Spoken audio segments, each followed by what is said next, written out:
Hey everybody, welcome back to the channel. I appreciate your time. Thank you for watching. Out here on Lake Hartwell in northeast Georgia, where we are expecting some of the hurricane to hit today. We're under hurricane watch right now.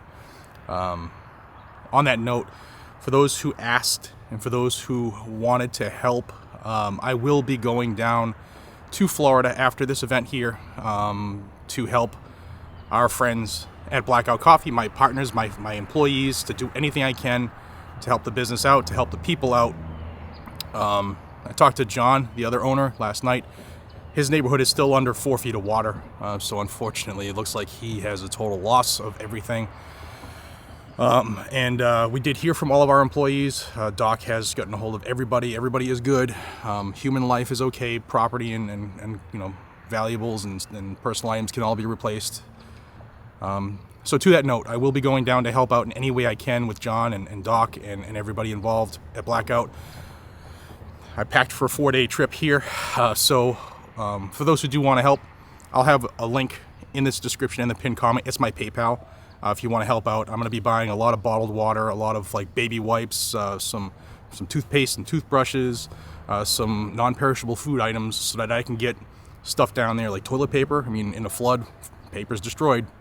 So things that I can think of that I know that they'll need. I will be talking to John again today when we've tried communications for 48 hours and every now and then a signal gets through for text. He told me via text last night that the cell towers are struggling, the ones that aren't down or have lost power. So it's a shit show.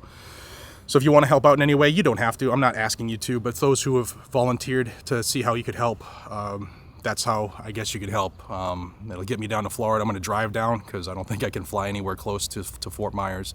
But I'm going to do everything I can to help. And those who want to help, that link's down there. Thank you. All right, let's get into this real quick. I got to change my train of thought quick.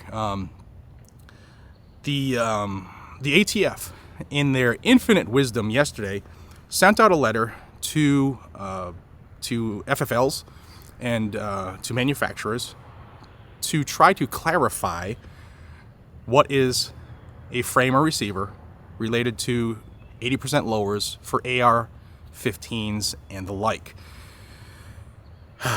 And in the way that only the ATF can do things, in their attempt to clarify, it made them look even dumber. Before I put these pictures on the screen, the basis of this, the basic thought premise behind this, if you are one of those people who, hey, what is this or is this not? First off, this is a complete infringement that I believe will fail in court. But until it fails in court, we're dealing with this. So if you have an 80% lower AR, excuse me, got a spider crawling on my stuff.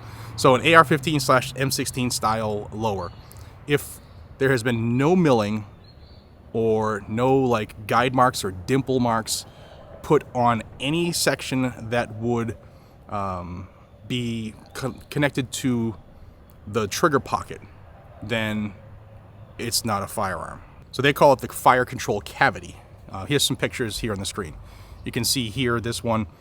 If this area is unmutilated, untouched, no dimples, no scrapes to indicate where the holes will be drilled, and the fire control pocket has not been milled out, then this is not a firearm. If you put a dimple on the side or something that they can think or say is a dimple, then it becomes a firearm. How friggin' stupid does that sound? But also notice it cannot be sold, distributed, or marketed with any associated templates, jigs, molds, equipment, tools, instructions, or guides. If it comes with any of those, even though it hasn't been touched or mutilated in any way, it's a firearm.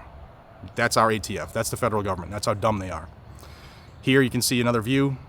No trigger slot. The fire control pocket has not been drilled. Again, none of the associated things like templates, jigs, etc. Not a firearm. The takedown pin lug clearance area may be machined, and the pin for the rear takedown pin hole can be drilled, but none of the other pins can be touched. The area must be pure as the undriven snow, and it is not a firearm. This picture, you can see the holes have been drilled for the selector, the trigger and hammer pins, that is now a firearm. On this 3D printed one, because the trigger slot has been created, that's a firearm. It can't shoot anything. That's no threat to anybody. That's a firearm. On this one here, you have the rear pin, which was milled. The rear pinhole was drilled out, and you have the hole for the selector switch. That's been drilled out. That is a firearm. Yeah. Now, if you have an 80% lower that has not been mutilated in any way, nothing's been drilled, just a block of steel still, or in this case, plastic, if it has a jig or the bits you might need, this is a firearm. Even though nothing's been done to it, because there's a jig touching it, it is now magically a firearm.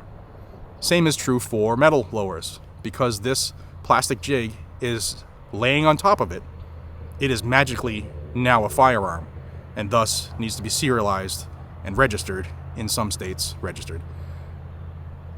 And that's what the ATF put out yesterday. Quick little video. I wanted to show you this, how ridiculous this is.